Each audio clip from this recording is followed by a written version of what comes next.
Hey guys, and welcome back to another YouTube video. In this video, we're going through my round 20 AFL Fantasy team reveal, in which I finally get a full primo side, and now after this week it will be about upgrading the side, going through and looking at who has the best run home, who probably faces tags at this point, because with 5 games to go, well, 4 games next week, it'll be about trying to avoid tags, because tags mean they have to go at like 8 to 10 points more, maybe even more than that, per game in the other 3 games just to catch up. So guys, people are jumping off Butters, and I think that's actually a really good option this week with the Chincotta tag and the James Jordan / Rowbottom tag. So I think that is actually a really good option for those that can do it, because I think that he will cop something, and I think that he genuinely could. It is a worrying sign. I just have no one that I can get to, and you'll see in a second when I go through that, and I'll show you. So I can't do that this week, but I am definitely looking at that next week, depending on how he responds to the tag, as he has gone 67 in a similar tag scenario, and also gone 74 against the Chincotta tag last time. So we'll see if they go to Chincotta. If Chincotta goes to him, but that is something that I'm looking at for next week.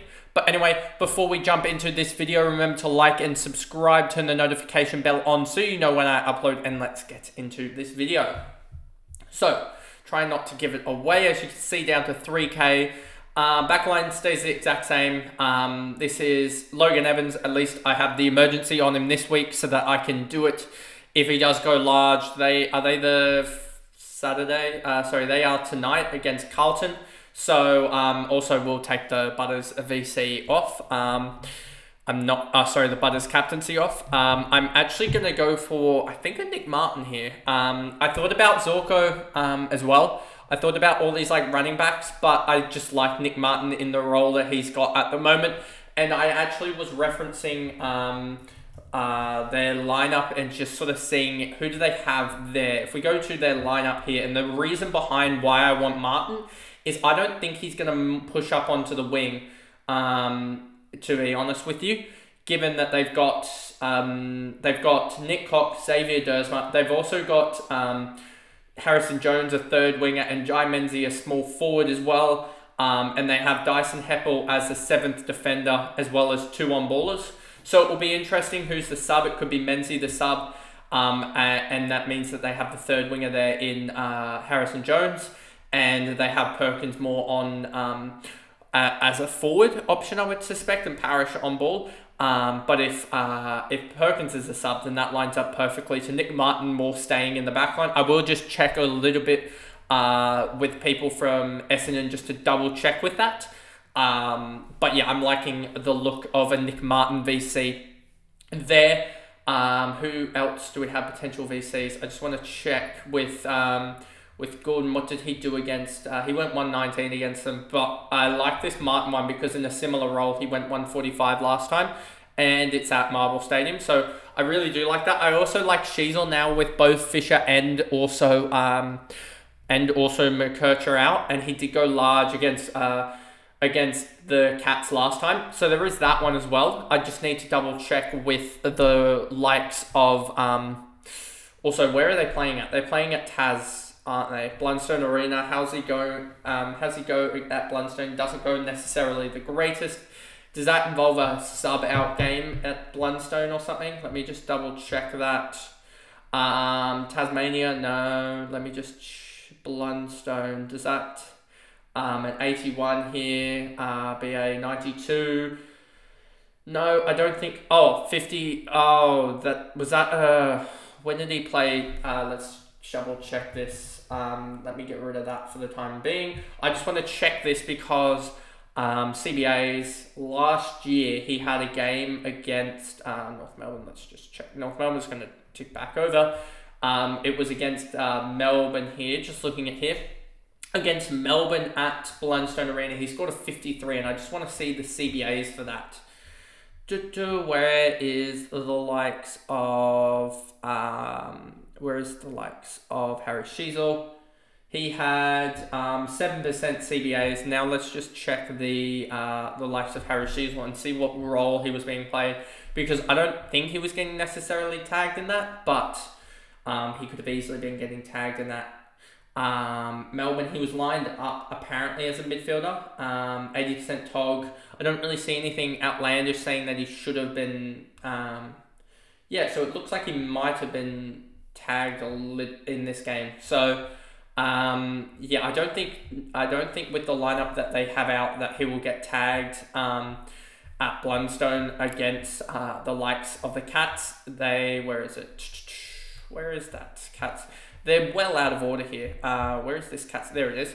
They brought in Buse, Bruin, and Neil, and Parfitt's out. Do they have, where is he? Just looking here. Closey's probably going to be subbed there for that game anyway, so I wouldn't be bringing him in. Stewart on ball. No one in the forward line that's really tagging, I would suspect there, and none of the wingers are taggers, so, and no O'Connor. So I could actually really like this Sheasel matchup, given that you've got Core, Archer, Combin, Logue, and McDonald. Sheasel is the most competent there. Then I'd probably almost say Combin, and then, like, you know, and then you've got, yeah, no one really that I'm liking the look of. Bailey Scott's probably going to be getting a lot of the ball as well. So if they come out and say that these are near enough season-ending injuries, Bailey Scott could be an interesting one for the last sort of 3 to 4 weeks. If he's put more in a back half role, what's his price at? $670K. If you wanted sort of a guy off the bench type of guy, mid defender, that you just wanted to go in there if they are long injuries, but I don't think they will be. But yeah, Harry Sheasel, I'll just check with about Essendon with respect to Nick Martin. But it's between those two for the VC. Then we go down here, and Logan Evans could come in for, it would probably be just a straight up swap with, does Dacos have any tag? Dacos has Richmond. I'm backing him in there, I would say. Jordan Clark has West Coast Eagles, backing him in there. Tom Stewart, obviously, backing him in. So I'd probably drop a, what would I do? Honestly, it could be a case of me doing this. Honestly, could be a case of me doing that. And obviously emergencying Zach Butters, because against the tag of Zach Butters, that could be kind of, and I'm not going to VC him. So if he does score well, I get to keep him. But then if Logan Evans somehow does score more than him, then I can just flick Nick Dacos into the midfield here. Because West Coast don't play till later on in the weekend. Sorry, they play Saturday night against Fremantle. So, and also Geelong won't have played then. So I can just do a straight swap in if I want. If I don't like either Butters or Logan Evans score, and I think Lawson Humphrey's going to beat it, I can put him just in. If I do like Logan Evans score, then I can just put Nick Dacos. Then I can just put, yes, I can just do something or other like Nick Dacos, Lawson Humphreys, Nick Dacos for Lawson Humphreys in the D7 spot, and then Zach Reid in here. I'll do it just quickly, just to show you, like that, effectively, and that would, like that, effectively, and that would work. So yeah, I'm just covering my bases in case of a Zach Butters tag and playing him off against Logan Evans and also Lawson Humphreys. So just covering myself off there. And I haven't even gotten to my actual trade in this week, which is the likes of Caleb Serong. And the thing is here, and you'll see here, 3K remaining, Caleb Serong 830K. So I had 833K, and you'll see with 833K, I can sort of show it. 3 round averages, give or take. Oh no, I need to change the position. Midfielders, as I was grabbing up a mid, there isn't many here. I do like the likes of Steele, and I do like Steele's last 3 games. Here we go against Richmond, Geelong, and Carlton. So you could look at targeting that. I also like Treloar's last 3, so I'll probably target Treloar over Steele in the last 3. But I do like Steele, and I think he has a pretty good matchup this week against Essendon anyway. I just need to double check that, but I'm pretty sure that's a good matchup. Rory Laird, don't like that, especially the matchup there. LDU was the other guy that I was looking at. I think his matchup against Geelong and Richmond are pretty good, as well as Eagles. I think this 5-game run could be pretty good anyway. So I'll look at see if he does really well, and then maybe target him next week for maybe a Butters, so that will allow me to maybe upgrade someone else somewhere in these lines as well. Maybe go Brody. Does Brody Grundy have a pretty tough? No, he's got Port Adelaide next week, which will be interesting if Solder was back or not. But he's got Port Adelaide and also Collingwood. Collingwood could be interesting if the likes of DC or Mason Cox go back down. But yeah, I don't like... there are question marks now with the Brody Grundy run in, and I could easily swap him over to someone. But that was sort of just my thinking there. And that sort of is what it is for the team at the moment. As I said, there is going to be some swapsies probably with the Port Boys as they play tonight. We will see on the when do West Coast play? They play Saturday night, so I just need to and Swans play the Sunday, so I can easily if Nick Martin / Harry Sheasel goes off, I can just do a simple swap here. Ted Closey's probably going to be the sub, so I may as well swap that around. But we'll find that out. We'll find that out Saturday afternoon. And the other guy that I have is Hansen that I could go to. If I just go here to prices, players I can afford, it needs to be a forward. And there's basically three options, but Smith, there's a ruck forward, I'm not going to go there. Keenan Brown, not going to go there. I don't know how he didn't get a spot, given that he had 27 touches and 24 tackles in the VFL. So it's basically between those two. I'm just going to put it on Closey, given that I think he has more scoring power. And if he isn't the sub, then that'll be a good thing. But I have high doubts that he's not going to be, I think he will be the sub. But I hope that he isn't. And yeah, next week is probably going to be just a Butters with a show and maker to a Treloar, I think. I just want to check that. As Treloar does have Sydney this week, but Melbourne, Adelaide, North, and GWS. If we go to DFS and we go to here, that's sort of what I'm looking at, given if we go season long and then we go to inside mids. I just want to check with this. You go here and you see Western Bulldogs -2.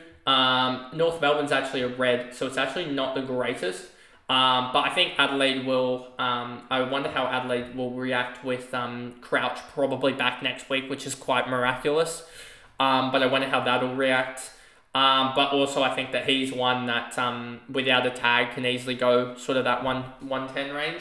So I think that... Treloar is one that I'll take the punt on next week, to be honest with you. Let's just see, is there anyone else that I really... But I can just look at this, honestly, during the week, given that we will have a week to look at it. But that's sort of what the trade was looking at. It was Sarong versus LDU, and I just like Sarong better, given that he's got West Coast. Essendon, Geelong, next 3. If we actually look at that, you'll see 2.2. But that 2.2 is really focused in the next 3. And then I could even trade him out come round 24 or round 23 against GWS with the Bedford tag. So, yeah, it's probably just a 3-round play against 3 really easy teams. And then flip him to Neil or something like that.